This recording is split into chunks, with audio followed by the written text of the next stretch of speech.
this is Jamie from Shanti with a quick tip for you on working with our Diamond Master Essence. So diamond is one of the hardest minerals or gemstones that there are, and it's very solid, and the energy in it promotes loyalty and commitment and determination and also prosperity.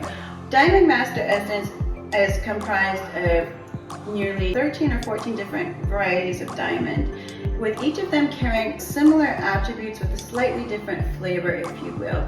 Of note, I would just say that the black diamond can be really good for drawing out toxicity, the green diamond can be really good for promoting vitality, the yellow for inspiring prosperity, the pink for opening the heart and root and even third eye, the blue for bringing greater clarity and helping you to channel creatively, the brown for clearing energies from the legs and feet, especially elementals or things that would come up from the earth. Okay, the gray can be really good for clearing environmental toxicities, and the orange really balancing for the mind and emotions. There's a few different variations of each of those found in this blend. It's also been featured at the Four Seasons, and that would be our Shanti Diamond Essence. Thank you very much.